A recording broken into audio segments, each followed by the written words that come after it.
Hey everyone, welcome back to Perfectly Unfinished Conversations. We are on episode 10! Yahoo! Today we're going to dig deep into something that I know resonates with a lot of you. Most of us already know what to eat. We've heard all of the advice: lean proteins, veggies, healthy fats, whole grains, do the meal prep, plan ahead, and so on and so forth. It's being thrown at our faces daily on social media and in the conversation amongst your peers. But yet, for some reason, we find ourselves struggling to stay consistent, at an impasse, rebelling against all the things we know we need to do in order to feel good. The reality is, it's not the lack of knowledge holding us back. It's all the other stuff, the stress, the habits, the emotional baggage, and how everything else in life comes together to impact our eating choices. This is a massive trigger for so many of us, and today we want to spend some time unpacking how we can marry those two realities, which is the knowledge of what to eat and the everyday chaos that often derails us. So trust us, you're not alone in this journey, and today we're going to talk about how to make these two pieces of the puzzle fit together. So let's get real for a second. When I first meet with Blueprint clients and we deep dive into nutrition, and Joe and I, Amber, we all meet with clients and do a deep dive when we start working with them. And I usually tell them I want to know what Monday to Thursday eating looks like, and then what Friday to Sunday eating habits look like, because we see this as such predictable behavior. You start your week strong, you have all the groceries, ideas, motivation to get it done, and even maybe you're a meal prepper, so you've done that on Sunday and your fridge is stocked with healthy options, and you have got the mentality that this is going to be the week that you nail it. And so Monday and Tuesday we start super strong. We're really structured.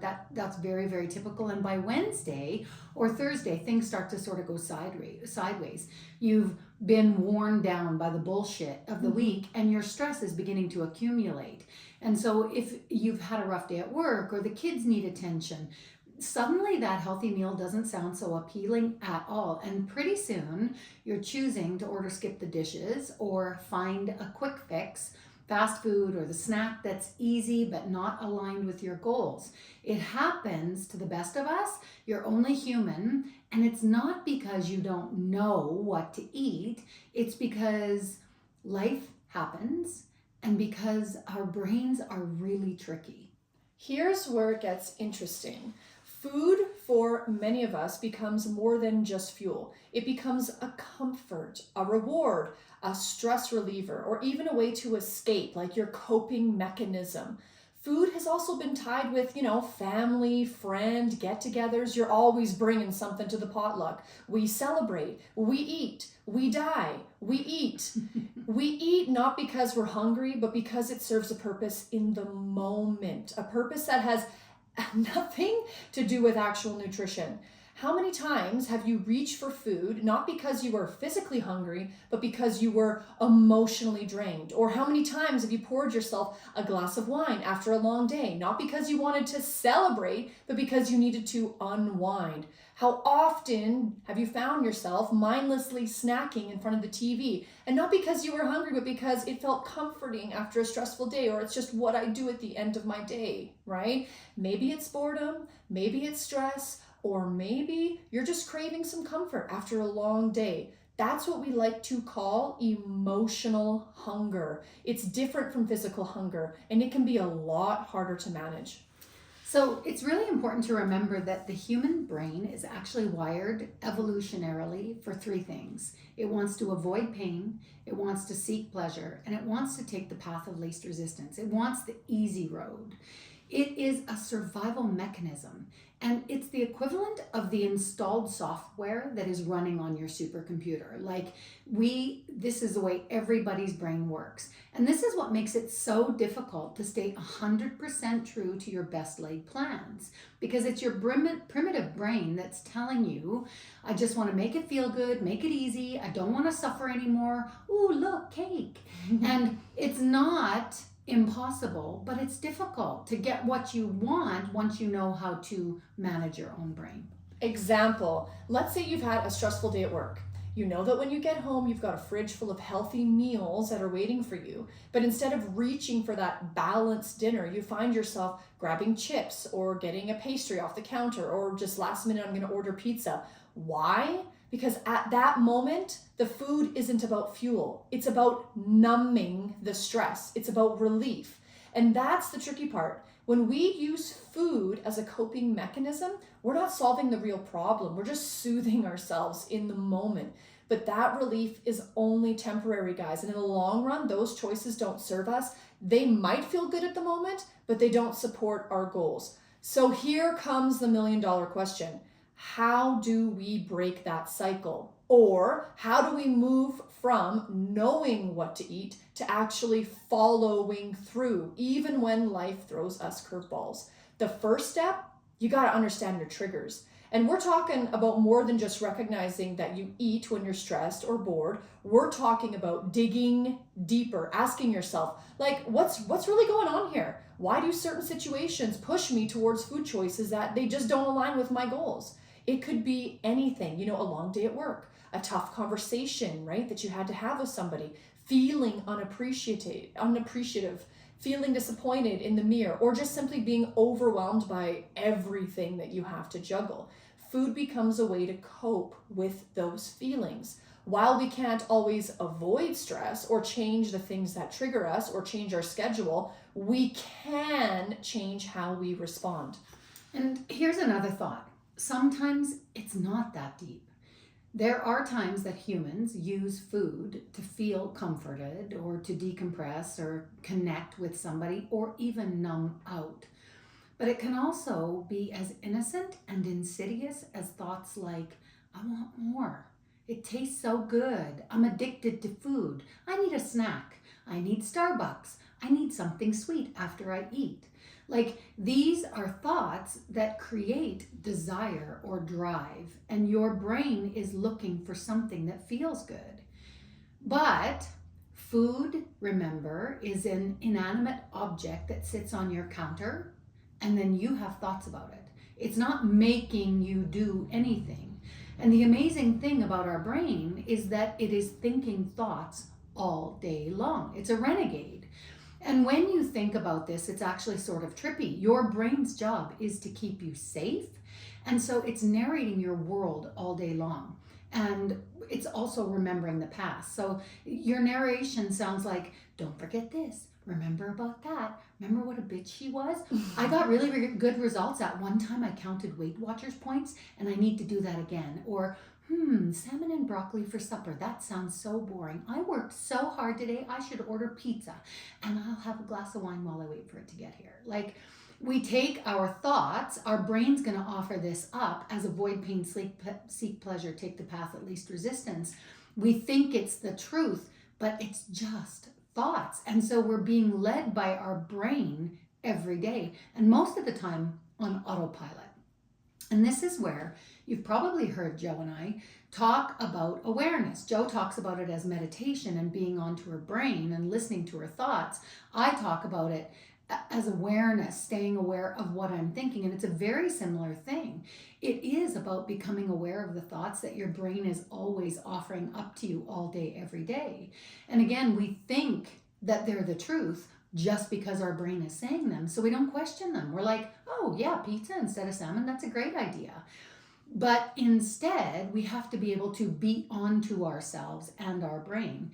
You've got a primitive monkey brain that wants ease and fun and reward, and you have a higher evolved brain that you can use strategies, tools, habits, and make choices ahead of time. Here's a tool you can use when you realize you're being pulled towards bad choices, even when you know better. Next time you feel that emotional pull toward food, I want you to pause for a second. Ask yourself, am I actually hungry? Or is something else going on here? That moment of mindfulness can be an ultimate game changer. Just taking that 1 second to breathe and acknowledge what's really actually happening can help break that automatic response turn to food.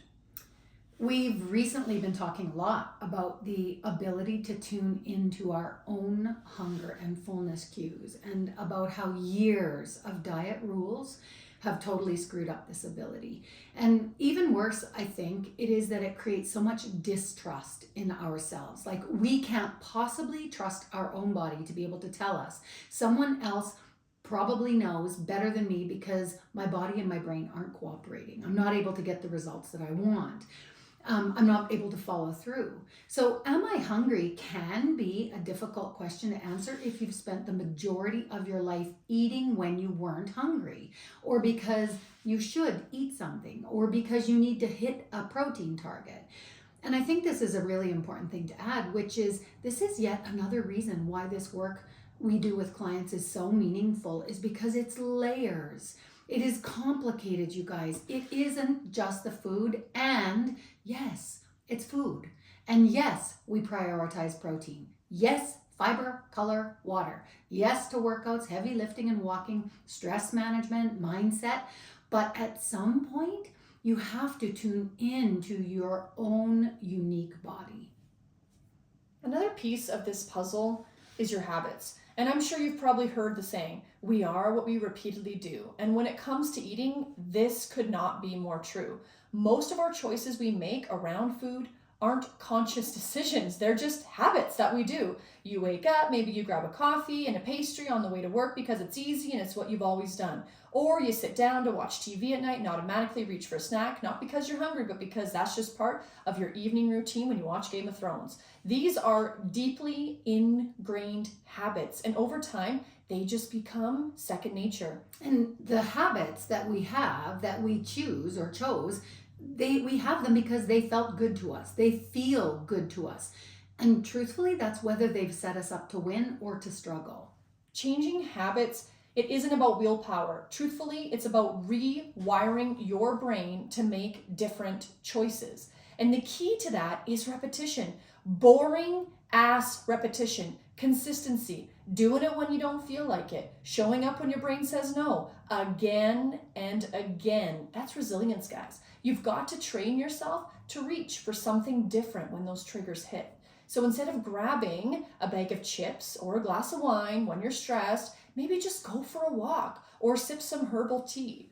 Like, it's not about depriving yourself, because that's not what we believe in here. It's about replacing those old unhelpful habits with new supportive ones. How can you add value to your life instead of subtracting things, which is obviously restriction? We, as humans, we're always looking for magic answers. Like, it has to be this perfect macro blend of protein, carbs, and fats to get weight loss. Like, someone just tell me the secret. I'll do whatever you tell me to do. And the secret is, it's a process and it's practice, all of it. And I love what you said about training yourself to reach for something different. And sometimes you don't have to reach for anything else at all, actually. This is the magic of following through, whether you feel like it or not. We've talked about this before. We do it whether we feel like it or not. And it is that practice of becoming aware of the urge to give up or give in. And you notice the thinking, I should order pizza instead of having my salmon. And then you just fucking follow through on the salmon, no matter what your brain is saying. Mm-hmm. Like, the biggest part of this is that the magic is in just actually doing it. The biggest part of this is what you learn about yourself when you begin to ignore your brain. Like, at first, it might freak out a bit. And this will teach you something about yourself. Like, you're not going to die without pizza, but your brain is going to tell you it's a crisis. Your brain is going to think it's a crisis to have the salmon and not order pizza, and it's not a crisis. And what your brain does with those choices is going to tell you so much about your coping strategies and your habits and how to support yourself.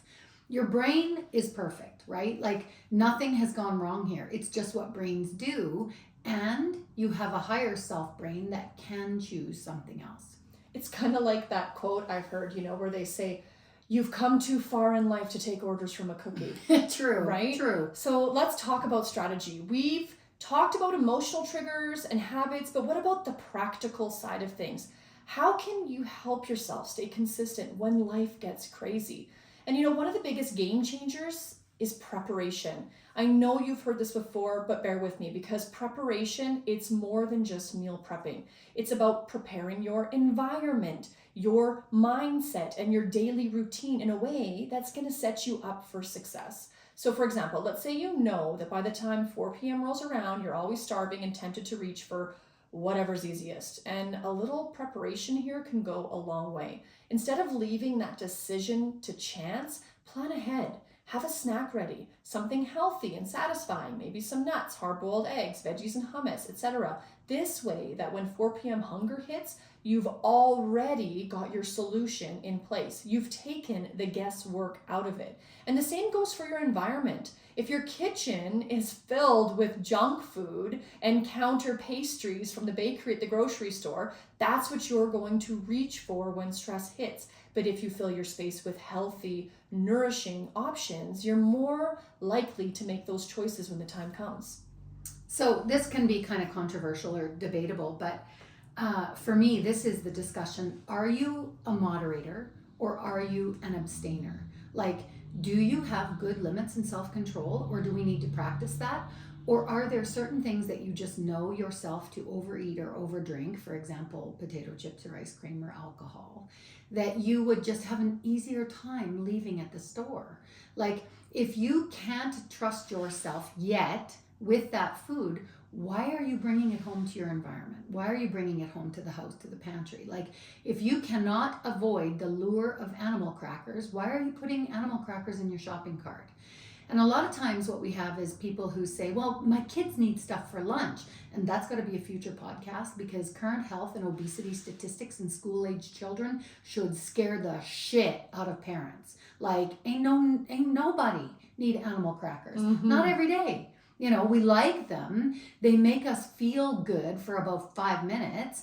But if a serving of animal crackers is 11 animals and we're grabbing 5 or 6 handfuls while we're making dinner or over the course of 2 days because we're getting close to our period and we can't resist them, like, why not just make your life easier and don't have easy access to them? Keep them out of your cupboards. Let's talk next about mindset. A lot of us fall into this all or nothing thinking when it comes to eating well. If we slip up and we have one bad meal, we'll write off the whole day. But listen, one bad meal doesn't undo all of your progress. Actually, I just sent this, right? You've heard it before. When you have one tire flat, you're not going to walk around and slice all 3 tires on your vehicle, right? So instead of falling into that mindset of, well, I've already blown it, might as well eat whatever I want, you could try this. You can acknowledge the choice that you made and move forward. The next meal, it's a fresh start.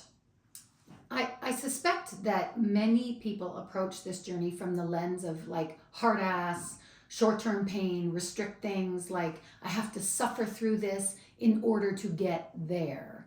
But that doesn't work. Like, that mentality sets you up to fail. That strategy is unsustainable. You can choose a mindset that supports the outcome that you want. Like, mindset could be, I focus on one meal every day that nourishes and satisfies, and I listen to my body cues. You know, mindset could include, I'm done doing it that way. I've sabotaged and deprived enough, or I've overeaten and binged enough for one lifetime, and I'm ready to change who I am and how I do this. Mindset evolves like choices, habits, and our bodies evolve. That's right. And let's discuss balance, because this is so important. No one is perfect, and you don't have to be perfect to be healthy. It's about boring ass consistency, not being perfect all the time. And you know, we've often said, and you've probably heard, that one salad doesn't make you healthy, just like one burger doesn't make you unhealthy. It's what you do most of the time that's going to matter. So if you have a day where, you know, things go off track, please don't beat yourself up. What's more important is getting back on that track, like we said earlier, with your next meal, your next decision. Eating well should support your life, not restrict it. And yes, we want to make smart choices, but we also want to enjoy life. It's about finding that sweet spot where you're fueling your body, setting proper instructions to your body in a way that makes you feel good, gives you all the energy, but it also allows you to live and enjoy the things you love, like hello ADLs, activities of daily living. So let's sum all of this up. You already know what to eat. You know how to make a healthy meal, and you know which foods aren't supportive of your goals. The work we have to do is marrying that knowledge with your real life, your thoughts, your emotions, habits, and your environment. That's where the work is. And again, shameless plug, that's where the gold is when working with a coach. It's solidarity, it's support, it's ideas, and it's helping you to look at more than just food. It ain't just a meal plan. Food is important for sure, but equally important is all the layers around you as a human that is just trying to set yourself up to win. So here's the good news. By understanding your triggers, rewiring your habits, and preparing yourself mentally and physically, you can create a sustainable relationship with food that works for you, not against you. So we hope today's episode gave you some insight into how to do just that, and maybe even helped you see that you're not alone in this struggle. We all have triggers, our habits, and our moments of weakness, but with a little awareness and a lot of consistency, you can make those two pieces, knowing what to eat and actually doing it, come together. If this resonated with you, don't forget to download this episode or share it with somebody else who you think might need to hear it, or save it for yourself when you're feeling stuck. And also, is there anything that you want us to talk about? Is there a subject that you have thoughts or questions about? Because you can always send us a message via our social channels or send us an email to info@ironlabinc.com. And if you're loving our podcast, take a moment to subscribe and leave us a 5-star review so we can keep bringing you content that supports your health journey. Thanks for listening, and we'll catch you next time. Bye.